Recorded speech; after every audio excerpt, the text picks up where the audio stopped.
लेखांकन का मुख्य उद्देश्य क्या होता है?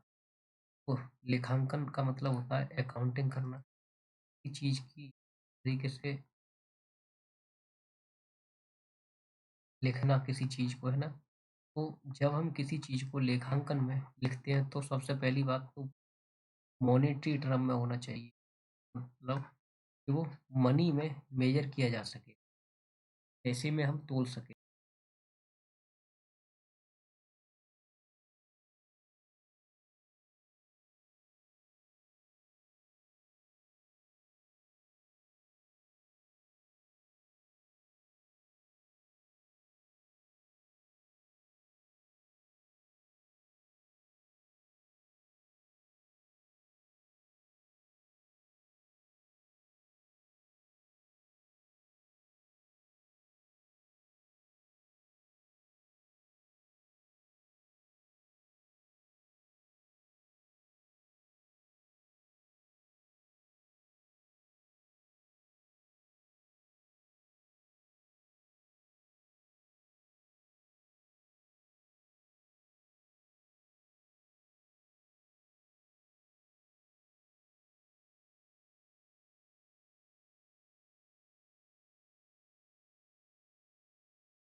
हमारा यानी कि कच्चे माल को कहते हैं रॉ मटेरियल।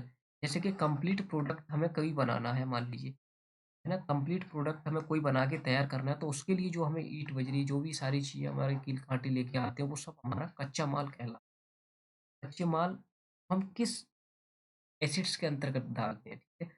ये हमारी चालू परिसंपत्ति होती है, क्यों? क्योंकि चालू संपत्तियों में भी 1 वर्ष में जो भी लेन-देन हम करते हैं, उन चीज़ों को लिखते हैं इसमें। जैसे कि कोई स्टॉक होता है माल का, है ना? कुछ देनदार होते हैं हमारे, ये हमारे चालू में आते हैं। कोई नकद हो गया हमारा, वो चालू में आएगा। कोई प्राप्य विपत्र हो गए, तो वो हमारे चालू परिसंपत्ति के ही अंतर्गत कवर कर जाते हैं। मूल्यह्रास का उद्देश्य क्या होता है? तो मूल्यह्रास यानी कि आपने देखा होगा डेप्रिसिएशन जिसको हम कहते हैं। डेप्रिसिएशन का मतलब होता है आप कोई स्थायी संपत्ति खरीद के लाते हैं। कोई स्थायी संपत्ति खरीद के लाते हैं, मान लीजिए 10 लाख रुपए आज की डेट में, ठीक है? 2026, ठीक है? ठीक है? जनवरी। अब अगर आप इसको देखें 1 साल बाद, है ना? सेम डेट में 13 जनवरी 2027 में अगर आप देखें इसको, क्या इसकी वैल्यू 10 लाख रहेगी? नहीं। इसकी वैल्यू गिरकर कहीं न कहीं कुछ न कुछ इसमें कमी आएगी, ठीक। जो कमी आएगी ना इसके मूल्य में, मान लीजिए हम मान के चलते हैं 9 लाख रुपए इसकी वैल्यू रह जाए, है, या फिर 8 लाख रह जाए। तो ये जो अमाउंट में कमी आई 10 लाख से घटकर ये 9 लाख या 8 लाख हो गया। ये कमी जो आई है उसको हम ह्रास कहते हैं। ये जितनी वैल्यू इसकी कम हुई है। तो डेप्रिसिएशन का जो उद्देश्य होता है वो होता है परिसंपत्ति के मूल्य में कमी को दर्शाना। लेखा वर्ष सामान्यतः कितने महीनों का होता है? ये सामान्यतः तो 12 महीने का होता है, बट इन्हीं केसों में ये 12 से कम भी हो सकता है ना? जो केस मैंने आपको बताया था कि 1 अक्टूबर को आपने अगर कोई व्यापार शुरू किया, जो कि हमें खाते अब बनाने होते हैं, 31 मार्च को खत्म होता है हमारा साल, तो इसमें 6 महीने का हो सकता है किसी केस में, 9 मंथ। लेकिन सामान्यतः जनरली इन्होंने पूछा, जनरली जो है हमेशा हमारे 12 महीने ही काउंट करे जाते हैं। नेक्स्ट है अवैतनिक वेतन किस प्रकार की देयता है? अवैतनिक वेतन का मतलब होता है अदत्त वेतन, ठीक है? अदत्त वेतन, अदत्त वेतन को हम कहें तो इसको बोल सकते हैं हम बकाया वेतन, ठीक है? जब हम किसी का वेतन नहीं चुका पाते हैं तो उसको हम तो वो कहाँ डालते हैं, ठीक? अवैतनिक वेतन किस प्रकार की लायबिलिटी है हमारी? क्या हमारी ये दीर्घकालीन है, काल्पनिक है, चालू है? ये हमेशा हमारी चालू संपत्ति हो, चालू दायित्व के अंतर्गत कवर किया जाता है। यानी कि करंट लायबिलिटी हम इसको तो कहते हैं। आय और व्यय किस प्रकार का इस संस्था द्वारा बनाया जाता है? आय व्यय खाता हमेशा गैर लाभकारी संस्थाओं द्वारा बनाया जाता है। यानी कि इसको हम कहते हैं इनकम और एक्सपेंडिचर अकाउंट। इनकम और एक्सपेंडिचर अकाउंट जब हम बनाते हैं, ये गैर लाभकारी संस्थाएँ होती कैसी हैं जो प्रॉफ़िट नहीं कमाती, ये केवल समाज के लिए हित में काम करती है, समाज देश सेवा के लिए काम करती है, ठीक है? लोगों की भलाई के लिए जो काम करते हैं वो होती हैं गैर लाभकारी संस्थाएँ। उनका मतलब प्रॉफ़िट कमाना नहीं होता, इनको केवल लोगों की सेवाएँ करना होता है, ठीक है? मंदिर, मस्जिद, गुरुद्वारे ये सारी चीज़ें गैर लाभकारी संस्थाएँ होती हैं। ये अपने यहाँ जो ये मेंटेन करती हैं वो आय व्यय खाता बनाती हैं। नाम मात्र का खाता कौन-सा है इसमें से हमसे पूछा गया। नाम मात्र का मतलब होता है जो खर्चों से रिलेटेड है। तो वेतन जो होता है वो नाम मात्र के अंतर्गत कवर करा जाएगा। भवन है, ये हमेशा वास्तविक और नकद भी वास्तविक और देनदार भी हमारा वास्तविक के अंतर्गत कवर। ये तीनों चीज़ें हमारी संपत्ति हैं। ठीक है? वेतन किसी को दे रहे हैं तो वेतन होता है हमारे लिए एक तरीके नाम मात्र यानी कि इनकम और एक्सपेंडिचर नेचर। लेखांकन का गोल्डन रूल जो होता है वो किससे संबंधित होता है? लेखांकन का गोल्डन रूल देखो रियल और पर्सनल और नॉमिनल तीनों ही खातों के अंतर्गत वो कवर किया है। गोल्डन रूल में तीनों तीनों चीज़ों को हम कवर करते हैं, तो कहीं न कहीं इसका ये होगा। यदि हमारे आय व्यय से अधिक हो मतलब इनकम हमारी इनकम हमारी ज़्यादा है, मान लीजिए 10 लाख है और